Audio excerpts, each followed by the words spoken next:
సూర్య news ప్రేక్షకులకు నమస్కారం.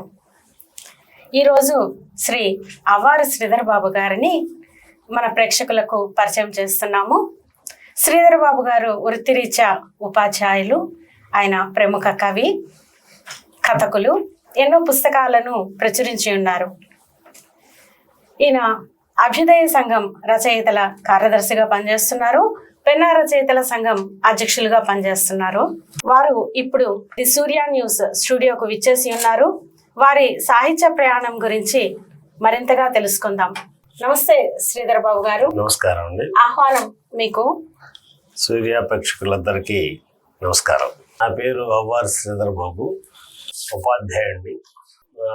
ఉపాధ్యాయుడితో పాటు ప్రవృత్తి రచనలు చేయటం, కవితలు, కథలు, ఇతర ప్రక్రియలు. అదేవిధంగా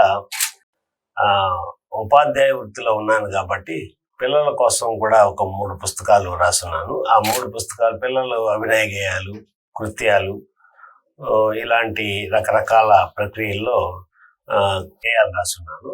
అదేవిధంగా మీరు వృత్తి కూడా మీకు సాహిత్యపరంగా ఉపయోగపడింది. అవునండి. ఫస్ట్ మొట్టమొదట ఎక్కువ పిల్లల కోసం ఎక్కువ రాశాను. అంటే కాలేజీ టైంలో కవితలు అవి మామూలుగా రాస్తుంటాం, కానీ దాని తర్వాత వృత్తిలో చేరినాంచి పిల్లల కోసం అభినయ గేయాలు, ముఖ్యంగా అభినయ గేయాలు, చిన్న చిన్న కృత్యాలు అవి రాస్తూ ఉండగా ట్రైనింగ్స్, టీచర్స్కి ఎక్కువ ట్రైనింగ్స్ ఇవ్వటం జరిగింది. ఆ ఎక్కువ టీచర్స్ ట్రైనింగ్ ఇవ్వటంలో ఇంకొంత మరింతగా విద్యా సంబంధిత అంశాలు. సాహిత్యపరంగా మీ అడుగులు ఈ విధంగానే పడ్డాయంటారా? అంటే ఈ విధంగా పడ్డాయని గ్యారంటీగా చెప్పలేము. ఎందుకంటే ఫస్ట్ కాలేజీ లెవెల్లో, కాలేజీ చదివే టైంలో దానికి సంబంధించి అక్కడ 2 అంశాల మీద ఉండేది. కాలేజీ టైంలో ఎప్పుడంటే అప్పుడు మేము చదివింది 84, 85, 87 ఆ టైంలో. అప్పుడు కాలేజీ అంటే మామూలు టీనేజ్, అప్పుడే జస్ట్ దాటి కదా. అప్పటి నుంచి అంటే 2 రకాలు. ఒకటి ఏదో మామూలుగా ఈ ప్రేమ సాహిత్యం రాస్తుంటాం మామూలు కాలేజీలో ఉంటే, తర్వాత ఈ అభ్యుదయం సంబంధించి ఈ అన్యాయాలు, అక్రమాలు, అంటే ఆ ఏజ్ అలాంటిది, వాటి మీద ప్రశ్నించడం, అలాంటి వాటి మీద అప్పుడు రాసిన. రాజకీయాల మీద కూడా రాసేవాళ్ళ అప్పుడు అదే మనకు ఇప్పుడు ఏంటంటే అప్పుడు న్యూస్ పేపర్లు చదువుతాం, న్యూస్ పేపర్లు చదివినంచి మనకు ఏదో అన్యాయాలు, అక్రమాలు ఇవన్నీ తెలుస్తుంటాయి, వాటి మీద రాయటం. అప్పుడు ఇంకా సంస్థలతో పరిచయం ఉందా? లేదండి. లేదండి, అప్పుడు ఏ సంస్థలతో నాకు పరిచయం లేదు. ఏదో ఇండివిజువల్ గా, యాక్చువల్ గా చెప్పాలంటే ఇండివిజువల్ గా రాసుకొని ఆ డైరీలో రాసి రాత్రిపూట అట్లా చూసుకొని అట్లా పెట్టేసేవాడిని, అంతే. అంతే, ఇంకేం లేదు. మొదటగా మీరు ఏ కవిత రాశారు? మొదటగా ఎవరైనా మాకేందంటే అప్పుడులో ఈ స్వాతంత్రం అనే దాని మీద రాస్తాం. అప్పుడు మనకు ఏదో స్వాతంత్రం అలాంటి అన్ని చదివి ఉన్నాం కదా, ఆ స్వాతంత్ర ఉద్యమాలు అవి చదువున్నాం కాబట్టి ఆ మాట అంటేగానే గూస్ బంప్స్ లాగా వస్తుంది అనమాట. అందుకని వాటి మీద మొదటగా రాసింది. దాని తర్వాత ఇంక మామూలుగా మొదలు పెట్టారు. కథలు ఈ మధ్య కాలంలోనే అండి రాసింది. దాదాపు ఒక 15 years నుంచే. ఫస్ట్ ఇప్పుడు కథలు రాయలేదు. అయితే అప్పటి నుంచి కథలు విపరీతంగా చదివేవాళ్ళం. చిన్నప్పుడు చందమామ కాడి నుంచి మొదలుపెట్టి షాడో, మధుబాబు, ఆ తర్వాత యండమూరి వీరన్నాథు, అవి కొంత సాహిత్యం మీద అలవాటు అయిన తర్వాత చలం సాహిత్యం కానీ, కొడవటిగంటి కుటుంబరావు కానీ, నవలికలు, మన కేశవరెడ్డి నవలికలు కానీ, ఇలా రకరకాలుగా చాలా, చేతన్ భగత్ సంబంధించిన కొన్ని కథలు, ఇలా అన్ని కథలు విపరీతంగా చదవటమే ఎక్కువ. సాహిత్యం అంటే కథలు అంటే మేము మామూలుగా చిన్నప్పటి నుంచి కూడా నాకు అలవాటు ఏంటంటే, అందరూ మధ్యాహ్నం పూట ఇంట్లో నిద్రపోతుంటే నేను పుస్తకం తీసుకొని మహాభారతం, రామాయణం అంటే ఇంట్లో ఉండేటి అప్పుడు ఆ కథలు. నాకు ఇప్పుడు కూడా చిన్నప్పుడు ఎప్పుడో చదివిన చందమామ కథ ఇప్పుడు కూడా గుర్తుంది. చిటికల పందిరి అని చెప్పి ఒక చిన్న తమాష కథ ఉంటుంది. ఒక దేవుడి దగ్గరికి ఒక అబ్బాయి పోతాడు. ఒక ఆయన పోయి, నా కోరికలు తీరిస్తే నీకు చిటికల పందిరి చేయిస్తా అంటాడు. చిటికల పందిరి అంటే ఏంది దేవుడికి అర్థం కాక వాడి కోరిక తీరుస్తాడు అనమాట. వీడు పట్టించుకోడు. తర్వాత రాత్రి కల్లో వచ్చి, నాకు చిటికల పందిరి తీస్తాను, నీ కోరిక తీర్చేశానంటే అప్పుడు ఆ, వెంటనే వచ్చి ఇట్లా ఇట్లా ఇట్లా అనేసి ఇది గోడ, ఇది ఇది పందిరి అని చెప్పి చేస్తాడు. అప్పుడు ఈ గాని బేతాళ కథలు కానీ అవన్నీ మనకి ఇప్పుడు మనం అప్పటి నుంచి చదవటం ఎక్కువ అలవాటు చేసుకున్నాం కాబట్టి ఇంట్రెస్టింగ్ గా ఉంటాయి. అలా చదవటం ఎక్కువ చేశానండి. మీరు కవితలు రాస్తున్నారు, కథలు రాస్తున్నారు. అయితే ఈ రెండు ప్రక్రియల్లో మీకు ఏది ఇష్టంగా అనిపించి బాగా రాయగలుగుతున్నానని మీకు ఒక సంతృప్తి దేని వల్ల ఉంటుంది? మామూలుగా రెండు ఇష్టమైనవే, కానీ ముఖ్యంగా ఇష్టం అని చెప్పదలుచుకుంటే కవితలే అని చెప్తాను. ఎందుకంటే సాహిత్య ఫస్ట్ మేము కవితలతోనే మనం బిగిన్ చేసింది. కథలు అది కూడా చాలా ఇంట్రెస్ట్, చదవటం ఇంట్రెస్ట్. ఇప్పుడు కూడా సమకాలీక రచయితలు ఉన్నారు, వాళ్ళందరి కథలు చదువుతాను.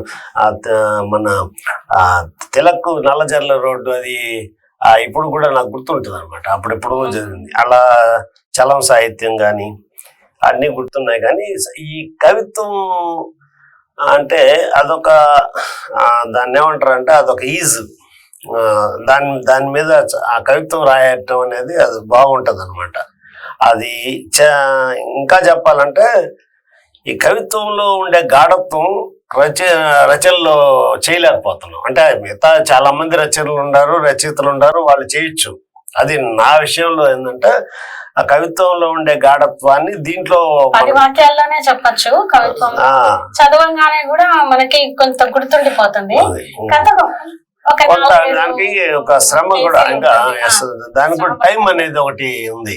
ఇది ఒక రోజు అనుకొని ఆ గంటలో కూర్చొని మనం డెప్త్ లో అన్నా రాయొచ్చు, కానీ ఇది రాయాలంటే దాని స్పేస్ ఎక్కువ తీసుకుంటుంది, ఎక్కువ తీసుకుంటుంది. అన్ని ఉన్నాయి, ఎత్తుగడ ఉంది, ముగింపు ఉంది. దీంట్లో అయితే పదబంధాలు, ప్రతీకలు, ఇలా రకరకాల ఉన్నాయన్నమాట. గాఢత్వం అలా మనం చెప్పుకోవచ్చు. దాంట్లో కూడా అదే ఉంది. కాకపోతే నా విషయంలో నేను చెప్పేది మిగతా రచయితల సంగతి, కవుల సంగతి ఏమో కానీ నా విషయంలో మాత్రం ఫస్ట్ ఇది కవిత్వానికి ఇస్తాను. కవిత్వ పరంగా మీరు ఎలాంటి రచనలు చదివి ఇన్స్పైర్ అయ్యారు?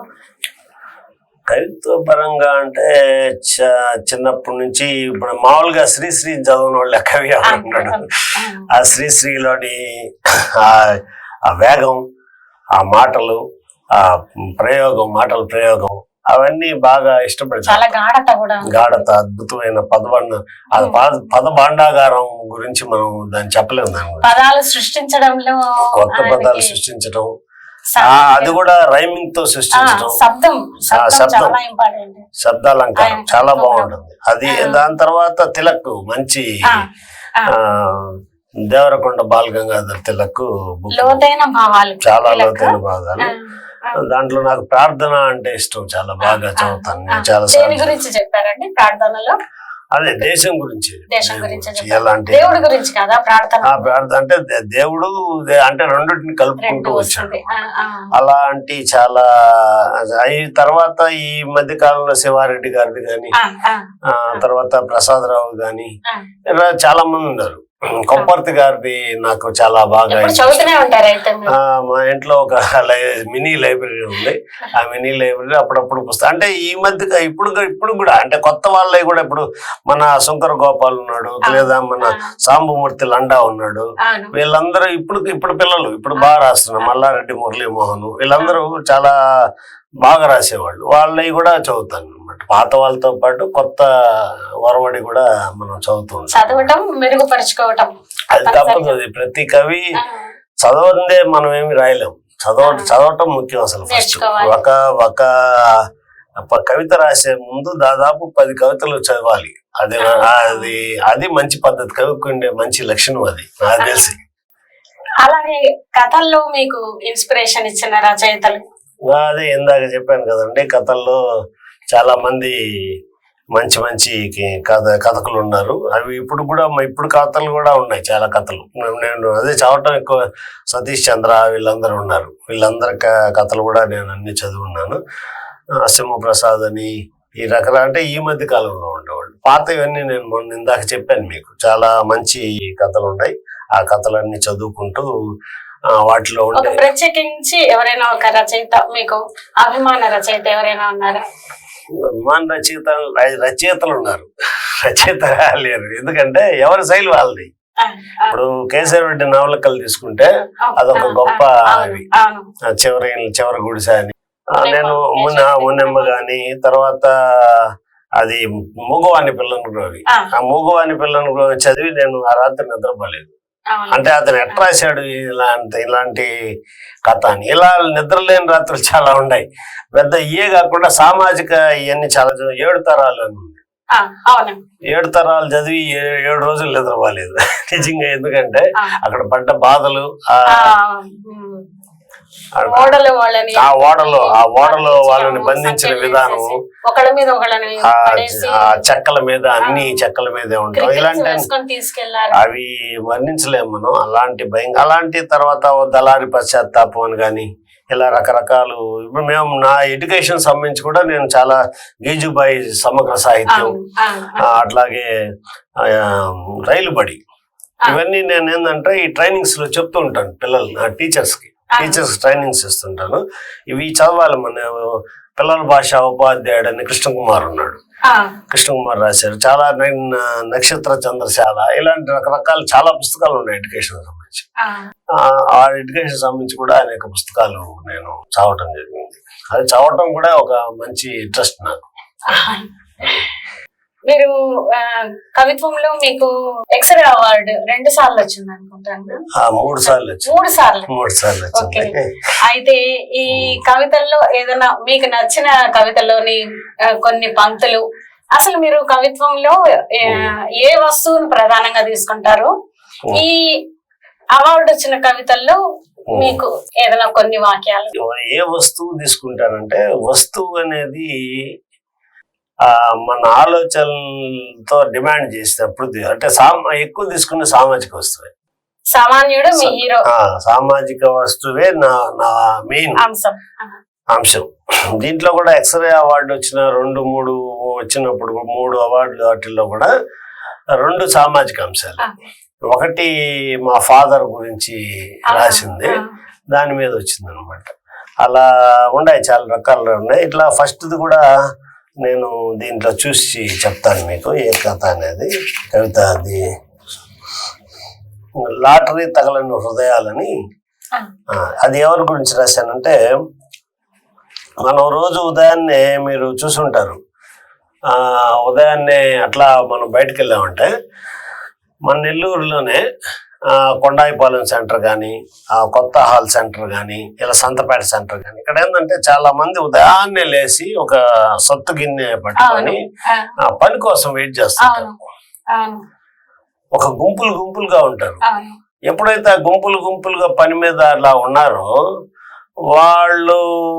వాళ్ళకి ఎంతమంది పని దొరుకుద్దో తెలియదు వాళ్ళకి. ఇప్పుడు ఒక అతను వస్తాడు, ఒక అతను వచ్చి అక్కడికి పని అన్నప్పుడు వాళ్ళు చుట్టుముడతారు. అతనికి ఎంతమంది కావాలో అంతమంది తీసుకెళ్తారు. మిగతా వాళ్ళు చాలా నిరాశగా ఉంటారు, అందుకని దాని లాటరీ తగలని ఉదయాలు అని చెప్పి ఉదయం లాటరీ తగలదు అనమాట. అది అలా ఆ కాన్సెప్ట్ తో రాసింది అది. ఇక్కడ టైటిల్ కూడా చాలా ప్రత్యేకంగా పెడుతున్నారండి. అది మామూలుగా అంటే ఒక్కొక్కసారి చెప్పలేము మనం. ఒకసారి టైటిల్ అనుకోని కవిత రాస్తాము, ఒకసారి కవిత వచ్చేస్తుంది ఆటోమేటిక్. వచ్చిన తర్వాత దానికి సూటబుల్ గా ఒక, అంటే మామూలు కవిత్వంలో శీర్షిక పెట్టడం కూడా ఒక ఇంపార్టెంట్, ఒక ఆర్ట్. అది శీర్షికలు అంటే యాక్చువల్ గా ఇప్పుడు ఏమన్నా మనం కాంపిటీషన్స్ కి పంపించినప్పుడు, లేదా కాంపిటీషన్ వచ్చినట్టు గమనించినప్పుడు, మీరు చెప్పారు కదా ఇందాక, ఎత్తుగడ, ముగింపు, పదబంధాలు, ప్రతీకలు, ఆ తడి స్పర్శ తగలాలి ముఖ్యంగా ఆ కవిత్వంలో. అలాంటప్పుడు శీర్షికను కూడా పరిగణలోకి తీసుకుంటారు, ఒక ఉత్సుకత. కాబట్టి ఆ శీర్షిక కూడా దీంట్లో విషయాలు ఏంటంటే, నీకది స్నేహితునికి ఆహ్లాదంగా పంపే శుభోదయం మెసేజ్ కావచ్చు. అంటే ఒక ఉదయం నీకు, వారికి ఉదయం అంటే కాళ్ళు చేతులు పనికి అప్పజెంపి ఇంటి కడుపులను చల్లబరిచే సంగ్రామం. మనకి ఒక మెసేజ్ ఉదయం లేగానే ఒక మెసేజ్ పెడతాం, సింపుల్ గా గుడ్ మార్నింగ్ అని పెడతాం. వాళ్ళకి అది కాదు, వాళ్ళకు కాళ్ళు చేతులు పని చేయాలి, అదొక యుద్ధం లాంటిది, లేకపోతే కడుపు నిండదు. నిండదు. అట్లా అలా అలా రాసుకుంటూ వస్తున్నాం. దీంట్లో చెడ్డీలోంచి చిల్లర పారేసుకున్న చిల్లర కోసం వెతికే పిల్లాడిలా కాయమంత కళ్ళతో పని కోసం పడిగాపులు కాస్తుంటారు. కాయమంత కళ్ళు అంటే ఒళ్ళంతా కళ్ళేవాళ్ళు. వాళ్ళు నేను బాగా చూశాను, వాళ్ళు మాట్లాడుకుంటుంటారు కానీ ఒకవైపు అటు చూస్తూ ఉంటారు. అంటే ఎవరు వస్తారా పని కోసం పిలుస్తారా అని. అట్లా ఇలా మొత్తం ఈ విధంగానే సాగుద్ది. అయితే ఈ వెళ్ళిపోయేటప్పుడు అంటే మిగిలిన వాళ్ళు వెళ్ళిపోతారు చూసారా, అది రాశారు. లాటరీ తగలని పేగులు అంటే వాళ్ళు ఎవరైతే పిలవరో ఆకలి దారుల్లో రేపటి మెతుకుల కోసం కళల్ని అద్దుకుంటూ గుడిసె వైపు కాళ్ళు ఈడుస్తాయి. కండరాలు కదిలించిన ఉదయం ఆ ఇంటి పిల్లవానికి చందమామ అందదు. అంటే అప్పుడు అమ్మ కూర్చొని అన్నం చందమామ జాబిలు చూపిస్తూ పెట్టద్దు కదా, ఆ రోజు వాళ్ళకి కండరాలు కదలని రోజు అన్నం ఉండదు. అప్పుడు ఆ పిల్లవాడికి చందమామ అందదు అన్నట్టు అలా రాసుకుంటూ కవిత మొత్తం అలా రాసుకుంటూ చాలా అబ్జర్వ్ చేస్తే గానీ పరిస్థితులు గమనించడానికి ఒకటి. ఇలా చాలా వాటిల్లో ఇలానే రాశాను. మనకు మామూలుగా చూస్తుంటాం కారు అట్లా పోతున్నప్పుడు కారు డోర్స్ ఇట్లా పెడితే క్లీన్ చేసేటి ఇట్లా వాళ్ళు మండు టెండర్లో నిలబడి ఉంటారు. మండు టెండర్లో అట్లా నిలబడి చెబుతూ ఊపుతూ ఉంటారు. అలాంటి వాళ్ళ మీద ఈ మధ్య ఒక కవిత రాశాను, అది ఇంకా ఎక్కడగా పబ్లిష్ చేయలేదు, పంపించలేదు. అదేంటంటే ఈ మధ్య కాలంలో కొత్త ఉద్యోగం ఒకటి వచ్చింది ఈ శ్రమకు సంబంధించింది. ఏంటంటే మెయిన్ రోడ్ లో రహదారులు ఉంటాయి కదా, NH నేషనల్ హైవేలు, దాని పక్కన హోటల్ ఉంటుంది, హోటల్స్ ఉంటాయి. హోటల్ కి రోడ్డుకి హోటల్ కి మధ్యలో ఒక అతను నిలబడి జెండా ఊపుతా ఉంటాడు. ఇదంతా ఒక శ్రమ. ఇలాంటి వాటి మీద ఎక్కువ ఎండలోనే ఉండాల్సిందే. అతనికి ఆకలైనా వేరే వేరే ఆకలి కోసం రమ్మని చెప్పి ఆహ్వానం ఇలాంటి అంశాల మీద కవితలు ఎక్కువ రాయటం జరిగింది. అవును, దానికి శీర్షిక ఎగురుతున్న పద్యం అని పెట్టారు. పద్యం ఎగరడం ఏంటి? ఇది నా రెండో కవితా సంపుటి. ఇది ఎగురుతున్న పద్యం అంటే ఎగురుతున్న పద్యం అని కవిత రాశారు దీంట్లో. అంటే పద్యం ఎగరట ఒక పద్యం అంటే మనం మామూలుగా కవితని మన శివారెడ్డి గారు అంటాడు, కవితని పద్యమే అంటాడు ఆయన. అంటే పద్యం మామూలుగా పద్యాలు ఈ ఎతులు ప్రాసలు ఛందస్సులు అవన్నీ ఉంటాయి, వాటిని పద్యాలు అంటుంటాం మనం. జనం ఇవన్నీ వచ్చిన కవితలు అంటుంటాం. కానీ పద్యం నుంచి వచ్చిన కవిత కాబట్టి ఇప్పుడు కూడా చాలా మంది కవితల్ని పద్యాలే అంటారు, పద్యం. అందుకని ఆ ఉద్దేశంతో కవిత ఇది వచ్చిన కవితలైనా కూడా నేను పద్యం అని పెట్టాను. రెండవది కూడా ఎగురుతున్న పద్యం అనే ఒక కవితను దీంట్లో రాసింది. ఇంకో దీనికి పెట్టడానికి కారణం ఏంటంటే అది ఎగురుతున్న పద్యం అని ఎందుకు రాశానంటే అది గాలిపటం చాలా పిల్లలు ఎలా ఎగరేస్తారు, ఉత్సాహంగా ఎగరేస్తారు. అంటే గాలిపటాలు ఎగరేసేటప్పుడు పిల్లలు చాలా ఉత్సాహంగా ఉంటారు. అదే పద్యం చదివేటప్పుడు కూడా అంతే ఉత్సాహం ఉంటుంది కవులకు అనే ఉద్దేశంతో గాలిపటాలను పెట్టాను. కవర్ పేజీ కూడా చాలా అందంగా, చాలా బాగుంది. వాళ్ళ దగ్గర నుంచి ఒకసారి ప్రైజ్ కూడా వచ్చింది కదా కథకి, నీళ్లు వదిలేసిన ఊరు. ఏం దాని ఐడియా ఏంటి? అది ఈ పుస్తకంలో ఉంది. దీని పడమటి సూర్యోదయం, ఇది కూడా చాలా వెరైటీగా శీర్షిక. తూర్పు సూర్యోదయం అంటారు, పడమటి సూర్యోదయం. చాలా వెరైటీగా పడుతున్నారు మీరు శీర్షికలు. ఎందుకంటే ఇది పడమటి సూర్యోదయం అనే దాని విషయం చెప్పి తర్వాత మాట్లాడతాను. పడమటి సూర్యోదయం ఎప్పుడు జరగదు, అంటే అది అసాధ్యం. ఆ అసాధ్యాన్ని సుసాధ్యం చేయటం అనే దాంట్లో ఆ ఉద్దేశంతో ఒక కథ ఉంది దీంట్లో. ఇదేంటంటే ఒక కొండని తవ్వుతాడు. ఇది రియల్ జరిగిన ఇష్యూ. ఒక న్యూస్ పేపర్ లో చూసి రాసిన కథ. న్యూస్ పేపర్ లో ఒక అతను వాళ్ళ భార్య బాగాలేకపోతే కొండ చుట్టూరు వెళ్ళి హాస్పిటల్కి వెళ్ళే తల్లికి ఆమె చనిపోతే వాళ్ళ వాళ్ళ భార్య చెప్పద్ది, మనకి ఈ కొండ గాని తవ్వుకొని రోడ్డు వేస్తే మనకు దగ్గర దారి వస్తుంది అని. దాన్ని బట్టి అతను కొండ తవ్వుతాడు అనమాట. అప్పుడు దానికి నాకు సంబంధించిన అది చూసి ఆ క్యాచింగ్ గా ఉండబట్టి ఆ అంశాన్ని, ఇలా అంశాన్ని మనం ఎందుకు కథ రాయకూడదు అని చెప్పి దాన్ని ఫ్రేమ్ చేసుకుంటూ ఎలా తవ్వాడు, ఎన్ని బాధలు పడ్డాడు, దాంట్లో మధ్య మధ్యలో ఏం జరిగింది, ఇలాంటి విషయాలన్నీ చెప్పుకుంటారు. ఇప్పుడు మీరు అన్నారు కదా మన తెలుగు వెలుగు అని, ఈనాడు వాళ్ళు నీళ్ళు వదిలేసిన ఊరు ఆ కథ పేరు. అది అంటే ఏదైనా కవిత రచయితలకు ఎట్లుండదంటే వాళ్ళకి వాళ్ళ జీవితంలో ఎదురైన సంఘటనలు కానీ చూసి రాస్తే చాలా ఎక్కువగా రాయగలరు అనే అంశం మనదే అంటే మనం బాగా వ్యక్తీకరించడం. అట్లా దీంట్లో కూడా అది తెలుగు వెలుగు వాళ్ళు కథా విజయం అని చెప్పి పోటీ పెట్టారండి. దాంట్లో దానికి ప్రైజ్ వచ్చింది ఆ కథకి. అదేంటంటే నీళ్లు వదిలేసిన ఊరు. ఒక ఊరు అంటే ఈ సోమశల ప్రాజెక్టులు ఇలా రకరకాల ప్రాజెక్ట్స్ ఉంటాయి కదా, ఆయా ప్రాంతాలని వాళ్ళు వదిలేసి వెళ్లాల్సి వస్తుంది. ఆ ఊరిని వదిలేసి ముంపు గ్రామాలు అంటాం. అయితే తమాషా ఏంటంటే ఈ కథ తెలుగు వెలుగులో ప్రచురణ అయిన తర్వాత ఎక్కడెక్కడో ఫోన్ చేశారు నాకు. అంటే సోమశల ప్రాజెక్టు వాళ్ళనే కాదు, ఇలాంటి ముంపు ప్రాంతాల్లో ఎంతమంది ఉంటే అంతమంది నాకు ఫోన్లు చేసి మాట్లాడారు. అయితే మా ఊరి కథ రాశారు, మీరు మా ఊరి కథ రాశారని. అంటే ఒక ఊరిని వదలటం అనేది చిన్న విషయం కాదు. ముంపు ప్రాంతాలు వదిలేళ్ళాలి, కానీ వాళ్ళు పుట్టి పెరిగి అక్కడ ఆడుకొని అక్కడ పరిసరాలు ఆ ఫీలింగ్, ఆ పరిసరాలు, ఆ చుట్టూ ఉండే ఒక బాండేజ్, ఆ బాండింగ్ ని వదిలి వెంటనే వెళ్ళాలంటే ఎంత బాధపడతారు అనే అంశాలని దృష్టిలో పెట్టుకొని, అంటే దాన్ని ఏమి ఆర్థిక వ్యవస్థ పరంగా అది తప్పదు, కానీ మనుషులు ఇక్కడ దీంట్లో ఒక అంశం రాశాను. అప్పుడు బంకు ఏదో చిన్న అంగడి పెట్టుకుంటాడు, ఓకే. ఇంకో వ్యాపారం చేసుకుంటాడు, ఓకే. కానీ ఒక పొలం పని చేసేవాడు ఆ పొలాన్ని అమ్మేసి వదిలేసిన తర్వాత ఇంకో తరగతి పొలం కొనాలంటే చాలా కష్టం. ఒక రైతుకి ఆధారం కష్టం. అతను ఏం పని చేయాలి, అది కూడా దీంట్లో పాయింట్ అవుట్ చేసి ఇలా అలా రాసుకుంటూ వచ్చా. ఇది యాక్చువల్ గా ఏం జరిగిందంటే ఇది మా సొంత అక్క వాళ్ళ ఊరిలో జరిగింది. యాక్చువల్ గా ఆ నీళ్ళు వచ్చినప్పుడు నేను అక్కడే ఉన్నాను. ఆ చుట్టుపక్కల ఆ ఊర్లో ఉండే బాధలంతా చూశాను. దాన్ని వాళ్ళు పడే బాధలు, అసలు ఆ సామాన్లు సర్దుకునేటప్పుడు ఆడవాళ్ళు అయితే వాళ్ళ కళ్ళనీళ్ళు, అంటే మగవాళ్ళు కూడా కళ్ళనీళ్ళే, వాళ్ళేం కొంచెం బయటపడలేదు, కానీ ఆడవాళ్ళు అయితే ఏడ్చుకోవటం, పక్కింట్లో వాళ్ళతో మాట్లాడుకోవటం, వాళ్ళు ఎక్కడికి వెళ్తారో వీళ్ళు ఎక్కడికి వెళ్తారో చెప్పలేము, అలా వాళ్ళు మాట్లాడుకోవటం, విడిపోవటంలో ఉండే బాధ కనపడదు. అది దాంట్లో ఎస్టాబ్లిష్ చేసుకుంటూ వచ్చాను నేను దాన్ని. అందుకని మంచి కథ అది దానికి నాకు ప్రైజ్ వచ్చింది. మీరు కథ కవిత కాకుండా ఇంకేమైనా ప్రక్రియల్లో రచనలు చేశారా? చేస్తున్నాడు. పంచ బిందువులు, నాణీలు అన్నారు. నాణీల వాన. ఈ నాణీల వాన అంటే ఇవేంటంటే నాణీలు అండి. నాణీలు అంటే ఏంటండి అసలు?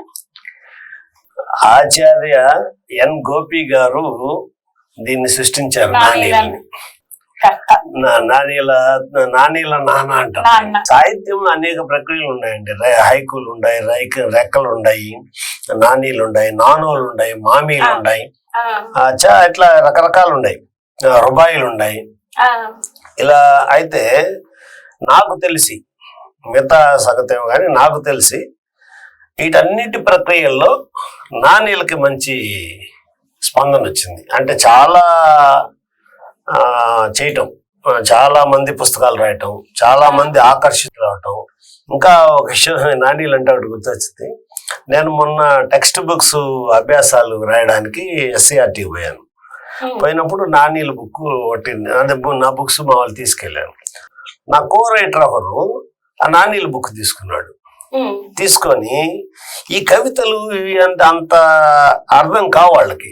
అంటే కొంత మనం గాఢత్వంతో రాస్తాం, కొంచెం ఎక్కువ దీర్ఘ కవిత చదవాలంటే కొంచెం కష్టపడతాం. ఉంటాయి అలాంటి ఇవి అయితే ఒక క్యాచింగ్ గా ఉంటాయి. కాబట్టి దీన్ని తీసుకొని ఆయన ఒక 60 కవితలు రాశాడు, 60 నాణీలు రాశాడు, నాకు పెడుతున్నాడు. పెట్టి వీటిలో కొంచెం మార్పులు చేర్పు చూడండి సార్ అంటే. జస్ట్ మామూలు అతను రైటర్ కూడా కాదు, అంటే అంతలాగా ఇన్స్పైర్ చేసే ఒక నాణీల ప్రక్రియని ఆచార్య గోపి గారు దాన్ని సృష్టించారు. అదే ఏం లేక 4 లైన్లు ఉంటాయండి. సింపుల్ నాణీల గురించి అడిగారని చెప్తున్నా. 4 లైన్లు ఉంటాయి. 20 నుంచి 25 అక్షరాల లోపల రాయాలి. దాన్ని 2+2 ఫార్ములా అంటారు. 2+2 అంటే మొదటి 2 ఒక విషయాన్ని చెప్తే మిగతా 2 ఆ విషయాన్ని మీద ప్రతిస్పందించాలి. అంటే మైనస్ గా గానీ సమర్థించవచ్చు కానీ తిరస్కరించవచ్చు కానీ ఏదో ఒకటి ప్రతిస్పందన ఉండాలి. అది దాని ప్రక్రియ. ఏదైనా ఒక నాణ్యం మీకు గుర్తున్నది ఏదైనా చెప్తారా? ఒక ఉదాహరణకి ఒకటి పర్లేదు. దీనిలో చాలా నాణ్యాలు రాస్తున్నాను. లంకనం పరమోషితం. ఒబ్బరమై గొప్పవాళ్లకు డబ్బు లేక పేదవాళ్ళకు. ఇలా అంటే లంకనం అంటే ఉపవాసం పరమోషితమే, మంచిది అని చెప్తుంటారు. ఈ మధ్య కాలంలో చాలా చెప్తుంటారు కదా. అది ఉబ్బరం అనేది అది ఉబ్బరం వస్తుంటది. ఒక రోజు వారానికి ఒక రోజు ఉపవాసం చేయాలని ఖాళీగా ఉండమని ఎప్పటి నుంచో మనకు ఆది నుంచి వాళ్ళు చెప్తుంటారు. ఇప్పుడు కూడా కొత్త వీళ్ళు కూడా చెప్తున్నారు ఏమంటే ఉపవాసం ఉండటం మంచిది అని. అలాంటిది డబ్బున్న వాళ్ళకేమో ఉబ్బరం అయ్యి ఉపవాసం మంచిది. వీళ్ళు లేని వాళ్ళకేంది పరిస్థితి లేదు, లేక వాళ్ళు ఉపవాసం చేస్తారు, ఆకలితో ఉపవాసం చేస్తున్నారు అనే ఉద్దేశంతో రకరకాలు ఉన్నాయి. పేదరికము ఒక ఉద్దేశాన్ని పొందుపరచడం. పేదరికము పెద్ద కర్మాగారమే. ఫస్ట్ 2 లైన్లు పేదరికము పెద్ద కర్మాగారమే. బాల కార్మికులను సృష్టిస్తుందిగా, బాల కార్మికుల్ని ఉత్పత్తి చేస్తుందిగా. ఉత్పత్తి చేసేదాన్ని కర్మాగారాలు కాబట్టి ఇది కూడా పేదరికం కూడా ఒక కర్మాగారం. ఎందుకంటే బాల కార్మికుల్ని ఉత్పత్తి చేస్తుంది. అంటే ఇలా సెటైరికల్ గా ఇలా రాసి ఉన్నవి. ఇవి 2 పుస్తకాలు రాసి ఉన్నాయి కూడా. అంటే కథలు 2 పుస్తకాలు. ఏం పేర్లు సార్ ఇవి? మంచు బిందువులు ఒకటి, నానీల వాన అని. ఇది ఆచార్య గోపి గారే దీన్ని సజెస్ట్ చేశారు. ఈ పేరుని నానీల వాన పెట్టవయ్యా బాగుంది అంటే ఆయన చేత ముందు మాట రాపించాను. నేను యాక్చువల్ గా దోసిట నీళ్ళు అని పెడదాం అనుకున్నా.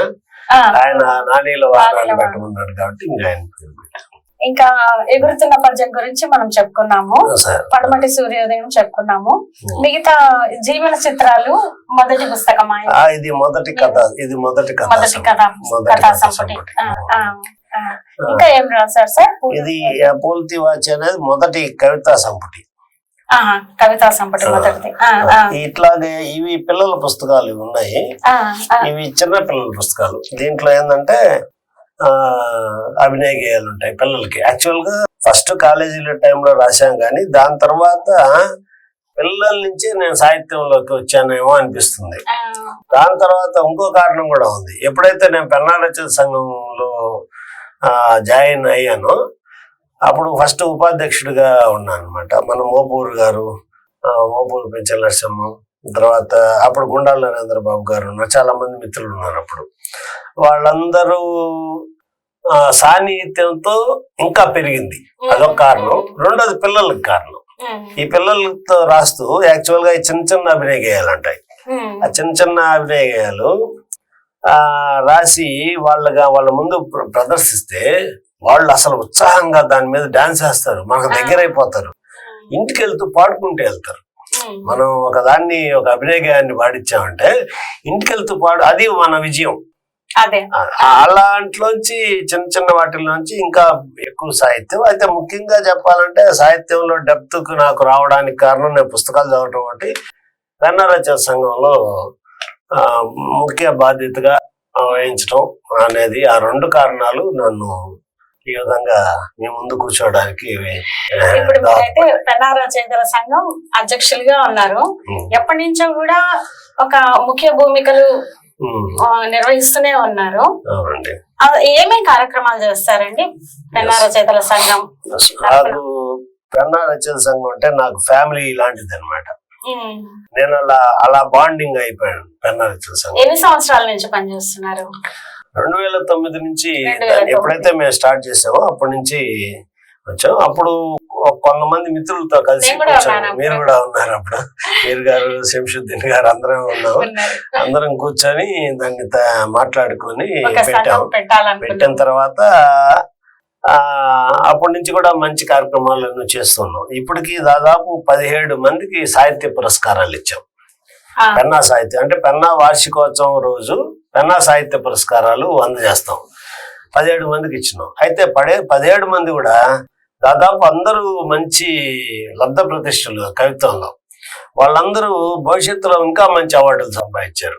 కొందరైతే కేంద్ర సాహిత్య అకాడమీ సంపాదించారు. మెర్సీ మార్గరెట్ గాని, బాలసుధాకర్ మౌలి గాని, ఇంకా మౌనశ్రీ మల్లిక్, చాలా మంది ఇలా ఉన్నారు. శంకర్ గోపాల్, అనిల్ డాని, పుప్పాల్ శ్రీరాము, చిల్లర భవానీదేవి గారు, ఇలా రకరకాల అందరూ మంచి. అంటే ప్రతి సంవత్సరం ఖచ్చితంగా ఒక వార్షికోత్సవం చేస్తాం. వార్షికోత్సవం ముందు పుస్తకాలని మేము అడుగుతాం, వాళ్ళు పంపిస్తారు. నవలలకు కూడా ఇచ్చినట్లున్నారు. నవలకి లేదంటే ఒక్కసారి మాత్రం కథలకి ఇచ్చాం. రంగనాథ రామచంద్రరావు అతని పేరు, అతనికి ఇచ్చాము. మిగతా అంతా కవిత్వే. కవిత్వం అంటే మనం పెన్నారచన సంఘం కవిత్వంతో మునిపడి ఉంది కాబట్టి కవిత్వానికి ఇచ్చాము. ఒక్కసారి మారద్దామని చెప్పి ఒక కథా సంపుటికి ఇచ్చాము. అట్లా అదొకటి. తర్వాత ప్రతి నెల ఖచ్చితంగా ఏదో కార్యక్రమం ఉంటుంది పెన్నారచన సంఘం. అంటే దాదాపు ఇప్పుడు ప్రెసెంట్ నెల్లూరులో పెన్నారచన సంఘంకి ఎక్కువ సభ్యుల మంది ఉన్నారు. దాదాపు 100 వరకు ఉన్నారు సభ్యులు. దూర ప్రాంతాల వాళ్ళు, దగ్గర ప్రాంతాల వాళ్ళు. మనం ఏ కార్యక్రమం చేసినా ఖచ్చితంగా ఒక 40-50 మంది మనకు అటెండ్ అయ్యే విధంగా ఉన్నారు. అదేవిధంగా ప్రతి సంవత్సరం వార్షికోత్సవంతో పాటు ఉగాది కవి సమ్మేళనం అని, సంక్రాంతి సంబంధించి, అలాగే పెన్నారచన సంఘం చేసిన 2-3 మంచి విషయాలు కూడా మీకు చెప్తాను. ఒకటి ఏంటంటే మనతో పాటు దాన్ని ఆగిపోకుండా పిల్లలకు కూడా సాహిత్యం మీద 2-3 కార్యశాలలు పెట్టాం. వర్క్ షాపులు, ఇంకా 2-3 వర్క్ షాపులు పెట్టి పిల్లల్లో సాహిత్యం. ఇప్పుడు మన ప్రతి కార్యక్రమానికి ఒక 10 మంది పిల్లలు, 15 మంది పిల్లలు వచ్చి కవితలు చదువుతారు. వాళ్ళు కూడా వాళ్ళ కరస్పాండెంట్లు కానీ, వాళ్ళ తల్లిదండ్రులు కానీ చాలా సంతోషపడుతున్నారు. మన కూని అంకబాబు గారని అతను స్టూడెంట్ వాళ్ళు, అతను కూడా మంచి ఇంట్రెస్ట్ ఆ పిల్లల్ని తీసుకురావటం. మనం 2-3 సార్లు వారికి ఎలా కవిత్వం రాయాలి అనే అంశం మీద వాళ్ళకి క్లాసులు ప్రయత్నం సార్. ఎందుకంటే తెలుగు చదవడమే ఇప్పుడు పిల్లలకి ఇబ్బందిగా ఉంది. కారణం వాళ్ళ తప్పు కాదు. ఈ విధంగా కవిత్వం రాయగలగడం అనేది పిల్లలు ఒక అందుకండి వాళ్ళ పేరెంట్స్ కూడా చాలా సంతోషపడుతున్నారు. అదొకటి. రెండవది ఇంకోటి ఏంటంటే ఈ మధ్య కాలంలో బిగిన్ చేసిందంటే సాహిత్యంతో సాయంత్రం అనే ఒక కార్యక్రమాన్ని మనం పెట్టాం. ఇదేంటంటే కవితలు రాస్తారు కానీ చదువురు అని ఒక చిన్న ఇది ఉంది, అపోహ ఉంది. అధ్యయనం చేయట్లేదు అని. అధ్యయనం చేయట్లేదంటే ఆ ఉద్దేశంతో నేనేం పెట్టానంటే ఒక సాహిత్యంతో సాయంత్రం కార్యక్రమం పెట్టాను. అంటే ఎక్కువ మంది కాకుండా క్లోజ్డ్ మెంబర్స్ ఒక 10-20 మంది లోపల, 15 మంది లోపల వాళ్ళకి నచ్చిన ఒక కవిత ఎవరిదైనా పెద్దవాళ్ళది కానీ లేదైనా వాళ్ళకి రీసెంట్ గా చదివిన దాని మీద చదివి ఒక చర్చించాలి. ఒక చర్చ పెడతాం, దాన్ని సమీక్షిస్తాం. అంటే ఆ విధంగా ఒకరు చదివిన దాన్ని ఇంకొకరు అందరూ వింటారు, అందరూ దాని మీద చర్చిస్తారు. అలాంటి కార్యక్రమం ఇది మామూలుగా ఖచ్చితంగా అండి. దానికి ఒక పేరు కూడా పెట్టాం, సాహిత్యంతో సాయంత్రం. ఇది మామూలుగా ఈ ఎడ్యుకేషన్ సంబంధించి ఏంటంటే స్కూల్ కాంప్లెక్స్ అని ఉంటుంది. దాంట్లో పుస్తక సమీక్ష అని ఒకటి పెట్టున్నాయి. ఈ మధ్యకాలం తీశారు అనుకోండి. అప్పుడు అంటే ఎడ్యుకేషన్ పుస్తకాలు లేకపోతే చదవకపోయినా ఒక పుస్తకాన్ని తీసి చదివితే అందరూ చదివినట్లు లెక్క అయిపోతుంది. దాంట్లో ఉండే 20 మంది చదివినట్లు లెక్క అయిపోతుంది. అదే విధంగా ఇక్కడ కూడా ఒక మంచి కవితని పరిచయం చేస్తే అతనితో పాటు అంత ఉన్న 10-15 మంది ఆ కవితని చదివినట్టు అయిపోద్ది అనే ఉద్దేశంతో ఆ కార్యక్రమాన్ని కూడా పెట్టి ఆ విధంగా పెన్నారచన సంఘాన్ని ముందుకు తీసుకెళ్తున్నాం. మీకు చాలా అవార్డులు వచ్చాయి, చాలా చోట్ల బహుమతులు వచ్చాయి.